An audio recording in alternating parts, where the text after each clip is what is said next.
আজি আপোনাৰ দুটা ফোন লৈ আহিছে দাদাজনে চাংচাৰীৰ পৰা আইফোন 13 আৰু দুটাৰে আপোনাৰ বেটাৰী ৰিপ্লেচমেণ্ট। আৰু পোনপটীয়াকৈ মই ফোনটো খুলি ল'ম, খুলি কেনে যোনটো আপোনাৰ বেটাৰী আছে বেটাৰীটো ৰিপ্লেচমেণ্ট কৰিম।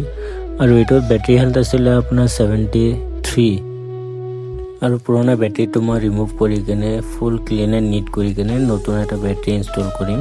আৰু এইটো হৈছে আপোনাৰ নতুন বেটাৰী, চাব পাৰিছে এইটো বেটাৰী আপোনাৰ ইনষ্টল হৈ গ'ল। এইটো কনফিগাৰেশ্যন কৰিম আৰু বেটাৰী ইনষ্টল কৰি কেনে আপোনাৰ কনফিগাৰেশ্যন কৰিম প্ৰপাৰ ৱেৰে। আৰু এইটো এপল লগা আহি গৈছে চাব পাৰি আছে। আৰু এতিয়া এইটো আপোনাৰ কনফিগাৰেশ্যন কৰিম, তো এইটো ৱাইফাই কানেক্ট কৰি ল'ব লাগিব। তো ৱাইফাই কানেক্টিং হৈ গ'ল চাব পাৰি আছে, এইটো কনফিগাৰিং হৈ আছে আৰু ডান হৈ গ'ল চাব পাৰিছে। This is a genuine Apple part বুলি লিখা আহিছে। এনেদৰে চেম আৰু এটা 13 লৈ আহিছে দাদাজনে, একেলগে দুটা বেটাৰী ইনষ্টল কৰা হৈছে, সেইবাবে দাদাজনক ডিছকাউণ্ট কৰি দিয়া হৈছে। তো এইটো মই খুলি লৈছোঁ আৰু এইটো বেটাৰী হেল্থ হৈছে আপোনাৰ 77।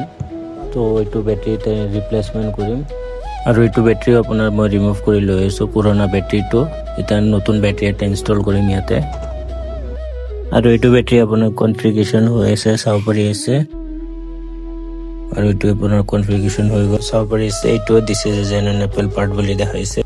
আৰু ফাইনেলি ডান হৈ গ'ল, দুটা 13 আনিছিলে দাদাজনে। তো এইটো দুটাৰ বেটাৰী ৰিপ্লেচমেণ্ট হৈছে। তো আপোনালোকৰ যদি এনেকুৱা কিবা ইছ্যু থাকে তো ভিজিট কৰিব পাৰে আইফোন গেৰেজত। তেতিয়ালৈ জয় অসম।